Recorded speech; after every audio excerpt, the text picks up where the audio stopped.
Hey, welcome everybody. He's Robert Ferringo. I'm Scott Spreitzer. We are DocSports.com. Week 2 action continues. Before we get to our next game, a real quick note. You can get a free $60 account at DocSports.com by clicking on the link below the video. If you're not yet a member and just want to give it a trial run, that's all you got to do. You get that free $60 and you can use it towards any of our daily packages. Hey, the Baltimore Ravens are laying 6 on the road to the Houston Texans. The total is 54.5. And I tell you what, Robert, John Harbaugh said it best. Lamar Jackson's next hurdle, or maybe I guess better said would be next goal, is whether or not he can make that quick decision and hit the single covered receivers downfield. Because you know what's coming. People are going to bring the heat. Teams are going to bring the heat. They're going to load up against the run. Lamar's got to take that next step. He did not do so in the playoff loss. But I'll say this much for Lamar Jackson. I don't think anybody works on their game more or harder than Lamar. So there is the chance it could happen. And if he gets that down, if he gets it down pat, I'm telling you right now, Baltimore is going to be an absolute beast. See, I'm going to have to go the other way on this one.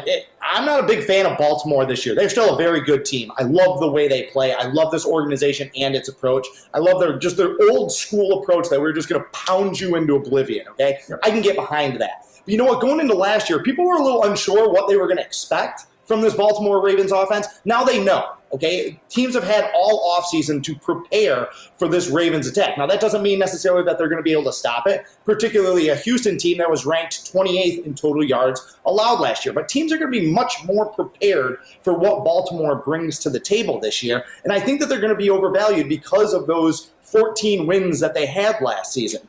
I think this total is way out of whack. 54.5. Do you see 8 touchdowns in this game? Baltimore still has a top-tier defense as well. And when it comes to the Ravens laying points on the road, over the last 10 years, they've been no better than 50% in that role. So it's not something they're particularly comfortable with.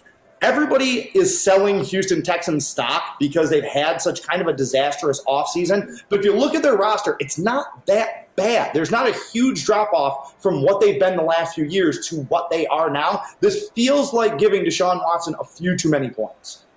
Yeah, I didn't mean to mislead anybody. I'm not backing Baltimore here. I just think that Lamar Jackson, if anybody can do what John Harbaugh wants him to do, it would be a guy like that who has that incredible work ethic. But Houston, they are at a crossroads. I mean, they had the strange offseason. And I agree. I mean, other than the DeAndre Hopkins fiasco, it's a team with a lot of talent.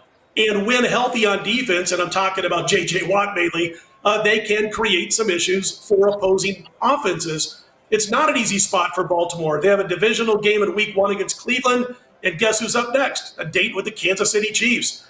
Not that you overlook a Houston Texans team on the road, but 6 points at least in mid-June seems a little high because we haven't seen Lamar Jackson going up against defenses that know what's coming. Last year was a little bit of a surprise. And again, I am not trying to take away anything that Jackson did last year. He's just got to take that next step. So right now, a lean for me on Baltimore, and I can see why you like the under. He's Robert Ferringo. I'm Scott Spreitzer. Don't forget about that free $60 account that you can get by clicking on the link below the video. We are DocSports.com. Check out all the Week 1 and Week 2 NFL videos.